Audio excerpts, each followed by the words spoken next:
Ang hirap talaga mag-aya ng kainan. Wala naman nagre-reply sa GC. Puro sin lang naman eh. Alam mo kung anong solusyon dyan? Kung walang nagre-reply sa GC, edi ayain mo na lang magtipon. Tipon as in, tipon bistro. Grabe ang witty mo dyan na. Pero sakto nga kasi dahil kahit wala namang GC, may letter C naman. C, ano yun? Eddie C for chocolate latte, cookies, and comfort balls. Dito, sure na complete ang chikahan at ang connection. Ayun naman pala, kaya we're bringing you to a place na for sure ay swak sa cravings mo, mapa-breakfast man yan, mapa-comfort bowls man yan, or even coffees and sweets like us. Kaya naman today, you are joined by yours truly, Sai Pilapil. And ako naman si Kobe Rosaliosa at kami ang magbibigay sa inyo ng sagot kung saan. Saan? Saan tayo kakain?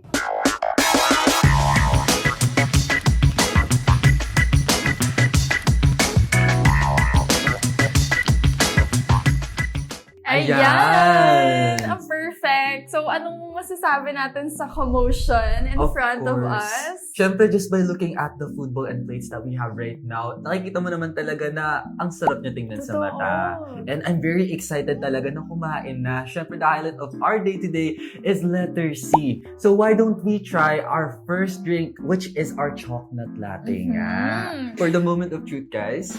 Moment of truth. So 3, 2, 1. Ang perfect. Oo. Lasa-lasa ng chocolate Chocolate. niya. Tsaka, Chocolate talaga. Tinanong ko kasi kanina si Kuya Barista about this drink and sabi niya, may actual chocolate nga daw talaga. Natitikman mo talaga yung actual chocolate sa mismong coffee. So now, ito naman yung next na ito try namin. So after the chocolate, ito try naman namin to food bowl. So this is the Tipon House special rice bowl, I believe. So if you're going to look at the food bowl, very perfect talaga siya, no? So this one naman is the pork adobo rice bowl. Titikman din natin siya kung makukuha niya ba talaga yung kilig ko. So, itong Tipon House Special Rice Bowl, ang perfect niya kasi bet ko talaga sa mga food bowls is runny, yung egg yolk. Tapos yung meat naman here on the side. Ang ano niya, paano ba siya i-describe? Very tasty, very, parang nananapak yung sauce talaga sa loob ng mouth mo. Kaya, ang perfect niya. Ikaw, can you tell us naman about this? Alam mo kung ano yung nire-remind sa akin nito? It reminds me of home, actually. Kasi like, it really reminded me of how my mom used to cook for me since very provincial person talaga ako. And nakuha niya talaga yung kilig ko when it came to adobo since adobo talaga yung favorite meals ko. So for this, I would say props talaga kasi sobrang sarap niya. Okay, sobrang sarap. Sobrang sarap din ito, guys. Ang sarap ng sea salt. Sobrang perfect. Guys, tingnan niyo naman yung sea salt. Sobrang dami niya. Yes. At pagka inom mo talaga, good. Sea salt agad. And for this one naman, guys, this is the Tipon House Latte. And this is the Baybayin Latte. Oo. Parang pagka inom ko sa kanya, ready na akong basahin lahat ng mga Baybayin road signs sa loob ng UST. Ganun siya ka-perfect. Actually, nagigets ko kung bakit siya tinawag na Tipon House Latte, ha? Kasi parang nakukuha mo talaga yung gathering ng flavors, no? Parang may gathering talaga ng flavors. Since Tipon Bistro nga ang tawag sa place na to, ang flavors niya ay natipon na rin. So I like how the incorporation of the cinnamon and the drink itself talaga, nakuha niya talaga yung gusto kong matikman when it came to lattes talaga. So this one naman is the Ox na Oats cookies, which is a Choco Oats cookie. And eto, it's a combination of both chocolate and oats. Siyempre, Choco Oats nga, di ba? Oh. So, ang maganda sa kanya is soft siya, very chewy. Hindi siya yung crispier side ng cookie. It's more of very chewy lang talaga siya. Pero ang ganda ng combination ng chocolate and ng oats. And for this one naman, guys, this is our choco chip cookie. So this is very classic, no? Since ito nga yung minsan natin na palagi nating madalas nakikita sa mga cafe. And for this, I would say na it's very soft with a mix of crispy.